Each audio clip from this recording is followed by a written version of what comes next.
Hi, this is Tim of the 1916 Company. Welcome and thanks for logging on. If you love this watch, email us, Team Mosso at the1916company.com for purchase, pricing, and availability questions concerning this watch.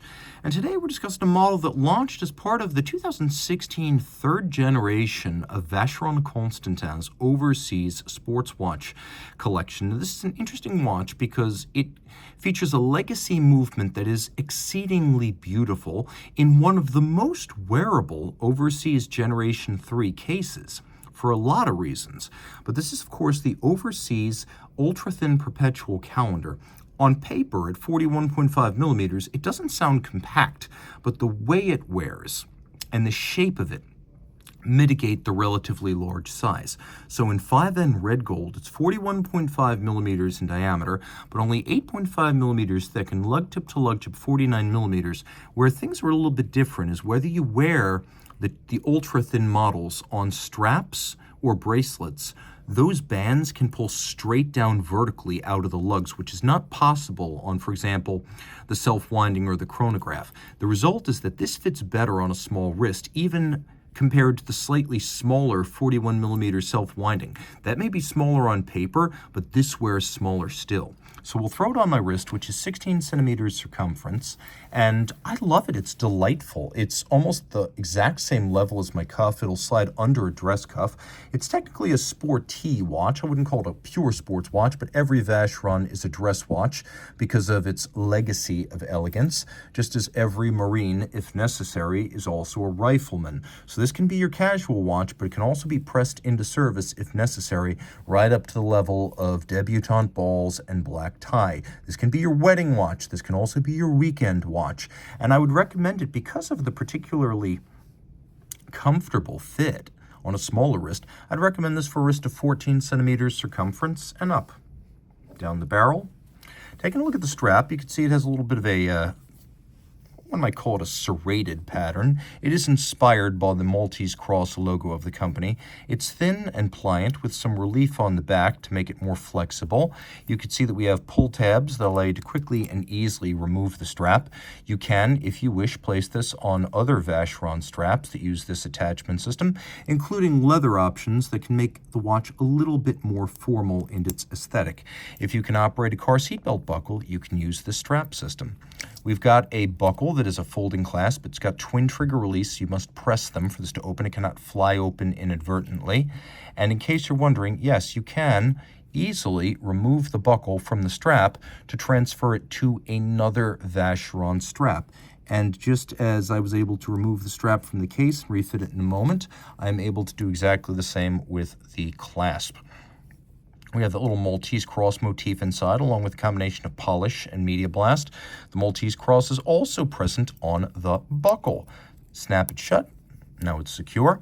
We have here a push-down crown and 50-meter water resistance, which I'm going to advise is not something you should take swimming. My bare minimum for swimming is a screw-down crown and a 50-meter rating. You can see because of the legacy design of this modular Perpetual calendar, we have these little push adjusters outside that are used for correcting the calendar. The flank of the case is polished. We have this little expanding bevel over the lug hoods, satination on the lug hoods. You can see that the watch features a bezel that is, again, Maltese cross inspired, and it sits on a circular plinth. Now, the plinth is brushed on its top and polished on its side, and the bezel has vertical satination in its recesses, but then polished on its outer faces. Maltese cross on the crown too. The dial, beautiful. I believe it's a combination of a metallic sunburst base with a blue lacquer on top, or a clear lacquer on a blue base, because it has a glossy gleam. And having seen these dials being made, I do believe they are a combination of lacquer and metallic brushing. We have rose gold hands and indices, so they will match the case, but also resist tarnish and oxidation over time. If you look outboard, I believe the chaptering for the minutes is entirely lacquered because it's a slightly different tone. And then we do have some lume, so let's appreciate that for a moment. This is a fairly readable watch in the dark, not the complications, but certainly the time. A Perpetual calendar.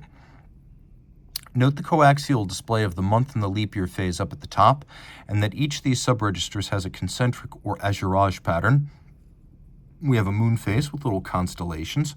So this watch will not require a correction, in theory, until the year 2100. It can deal with leap years. It can deal with irregular length months. The moon phase can go 122 years in between setting. Turning it all over, okay, that's a module. The Perpetual calendar system is a module. On the back, we have Vacheron's long-serving and revered caliber 1120.